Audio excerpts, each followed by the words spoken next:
ناظرین کرام اور سامعین اعظام، آج پہلی مرتبہ آپ سب کے سامنے حاضر ہوا ذکر و فکر میڈیا کے توسط سے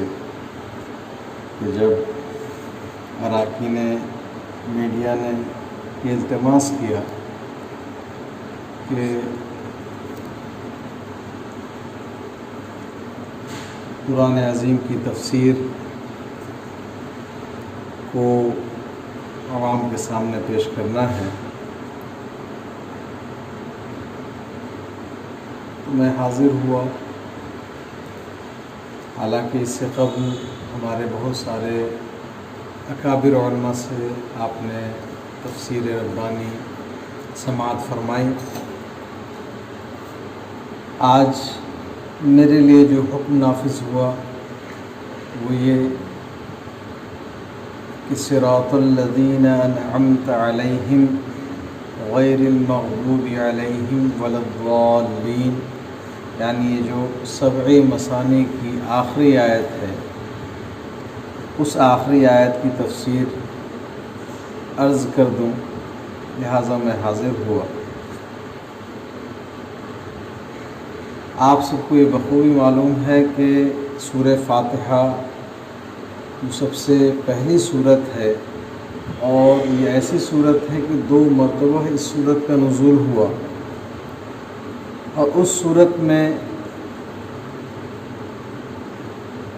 5 آیتوں کی تفسیر آپ نے سماعت کر لی ہے۔ آخری آیت میں صراط الذین انعمت علیہم غیر المغضوب علیہم ولا الضالین کی بھی تفسیر آپ سماعت فرمائیں۔ اس کا معنی ترجمہ کنز الایمان کے حوالے سے میں عرض کروں گا، وہ یہ کہ صراط الذین انعمت علیہم یعنی راستہ ان کا جن پر تو نے احسان کیا، انعمت علیہم یعنی احسان کیا، انعام فرمایا، اکرام فرمایا، غیر المغضوب علیہم ولا الضالین، نہ ان کا جن پر غضب ہوا اور نہ بہکے ہوئوں کا۔ اس آیت کریمہ کے بارے میں مفسرین اعظام نے ارشاد فرمایا کہ یہ جو آیت کریمہ ہے یہ پہلی والی آیت کی تفسیر کا بدل ہے، یعنی یا مطالبہ جو آپ نے کیا ہے پہلی آیت میں اہدنا الصراط المستقیم کہ اے اللہ ہم کو سیدھا راستہ چلا، تو اس پر عطف کرتے ہوئے اس کو ملاتے ہوئے اللہ تعالیٰ نے ہم سب کو یہ سلیقہ سکھایا کہ تم اگر صراط مستقیم کی ہدایت مانگتے ہو، چلنے کی دعا مانگتے ہو، تو وہ راستہ کون سا ہونا چاہیے، وہ طریقہ کون سا ہونا چاہیے، تو اللہ تبارک و تعالیٰ نے ہمیں یہ طریقہ ارشاد فرمایا، راستہ ان کا جن پر تو نے احسان کیا، یعنی جس پر تو نے انعام و اکرام فرمایا۔ قرآن عظیم میں انعام یافتہ راستہ کی جو آیت کریمہ نازل ہوئی کہ من یطع اللہ و رسولہ، جو اللہ تعالیٰ کی اطاعت کرے اور رسول اللہ کی اطاعت کرے، فَأُولَٰئِكَ الَّذِينَ أَنْعَمَ اللَّهُ مِنَ النَّبِيِّينَ وَالصِّدِّيقِينَ وَالشُّهَدَاءِ وَالصَّالِحِينَ، تو جو اللہ اور اس کے رسول کی اطاعت کرتا ہے وہ وہی ہیں جن پر انعام اللہ تعالیٰ نے رکھا ہے، اور وہ کون ہے؟ وہ ہیں انبیاء کرام،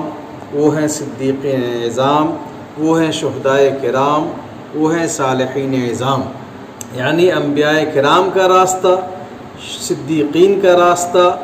شہداء کا راستہ اور صالحین کا راستہ، یہی وہ راستے ہیں جن پر اللہ تعالیٰ نے انعام فرمایا ہے۔ مفسرین اعظام نے اس آیت کی تفسیر دوسری آیت سے،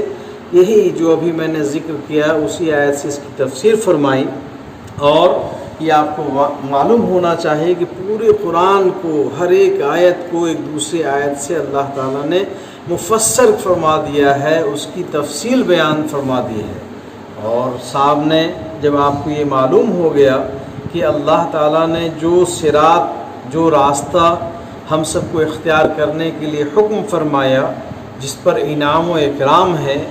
جو سلف و صالحین کا راستہ ہے، جو انبیاء و مرسلین کا راستہ ہے، جو صدیقین و شہداء کا راستہ ہے، انہی راستوں کے لیے ہم سب کو کوشاں رہنا چاہیے، کوشش میں رہنا چاہیے، کیونکہ ان لوگوں کے علاوہ کسی کا بھی راستہ، چاہے وہ کتنے بھی بڑے نام نامی شہرت والے ضرور ہوں، لیکن ان لوگوں کا راستہ یہ گمراہی اور ضلالت کی طرف لے جاتا ہے۔ اسی کی تفسیر میں، اسی کی تشریح میں آگے کی آیت آتی ہے کہ ایسوں کا راستہ نہ چلا جن پر تو نے غضب فرمایا۔ اب جن لوگوں پر اللہ نے غضب فرما دیا، ان لوگوں کا راستہ تو سوائے جہنم کی اور کہیں نہیں جا سکتا۔ وَلَضَّالِّينَ، اور نہ بہکے ہوئوں کا راستہ ہمیں چلا، یعنی مغضوب کا بھی راستہ نہ چلا اور ضالین کا بھی راستہ نہ چلا۔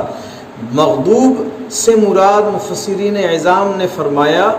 کہ مغضوب سے مراد یہ یہود کی قوم ہے، اور ضالین سے مراد یہ نصارہ کی قوم ہے، جبکہ حدیث پاک میں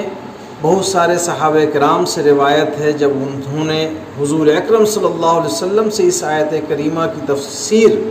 یا اس کی تشریح طلب کی، تو حضور اکرم صلی اللہ علیہ وسلم نے ارشاد فرمایا غیر المغضوب سے مراد یہود ہیں اور وَلَضَّالِّينَ سے مراد یہ نصارہ ہیں، کہ اللہ تبارک و تعالیٰ نے قرآن عظیم میں اسی آیت کی تفسیر دوسری آیت سے فرمایا ہے غضب اللہ علیہ، کہ وہ لوگ باؤ بغضب من اللہ، کہ وہ لوگ یعنی یہودی وہ لوگ ہیں جو اللہ کے غضب کو چاہتے ہیں، اللہ کے غضب سے وہ سب مغضوب ہو چکے ہیں۔ اور وَلَضَّالِّينَ سے متعلق جو دوسری آیت کریمہ ہے وَضَلُّوا وَهُمْ أَضَلُّوا، اسی طرح کی جو ایک آیت ہے کہ اللہ تبارک و تعالیٰ نے ارشاد فرمایا کہ قوم نصارہ یہ خود بھی گمراہ ہیں اور دوسروں کو گمراہ کرتے ہیں، لہٰذا ایسے دونوں کا راستہ کبھی اختیار نہیں کرنا چاہیے۔ اور اس آیت کریمہ سے ہم سب کو صرف قوم یہود اور نصارہ سے محفوظ رہنے کی ہدایت نہیں، بلکہ جن لوگوں نے بھی مسلمان کا حلیہ ہی بنا کر کے اپنے آپ کو اسلام کا پرچارک شو کر کے اپنے آپ کو ہدایت یافتہ سمجھنے لگے ہیں اور قرآن میں اشتباہ تلاشنے لگے ہیں، شک و شبہات کی گنجائش نکالنے لگے ہیں، وہ سب بھی غیر المغضوب وَلَضَّالِّينَ کے زمرے میں آتے ہیں، جن لوگوں کو اللہ تعالیٰ نے فرمایا کہ وہ منافقین ہیں جو اللہ کے کلام میں شک و شبہات تلاشتے ہیں، جو شک و شبہات قرآن عظیم کے اندر جو آیات متشابہات ہیں اس کے اندر تعویلیں تلاشتے ہیں، تو ایسے لوگ بھی مغضوب اور وَلَضَّالِّينَ کے زمرے میں آتے ہیں۔ اور اللہ تعالیٰ نے ارشاد فرمایا ان المنافقین فی الدرک الاسفل من النار، کہ بے شک منافقین یہ جہنم کے سب سے نچلے گڑھے میں ہیں، سب سے نچلے طبقے میں ہیں۔ تو ایسے منافقوں سے بھی ہم سب کو محفوظ رہنے کی ضرورت ہے۔ اللہ تبارک و تعالی ہم سب کو قرآن عظیم کی تعلیمات پر عمل کرنے کی توفیق عطا فرمائے، اور انشاءاللہ تعالی اگر مجھے موقع ملا تو اس کی آئندہ بھی کچھ تفسیر جو باقی رہ گئی ہیں انشاءاللہ وہ آپ سب کے سامنے عرض کرنے کی کوشش کروں گا۔ فی الحال آپ سے رخصت چاہتا ہوں۔ وآخر دعوانا ان الحمدللہ رب العالمین، والسلام علیکم ورحمۃ اللہ وبرکاتہ۔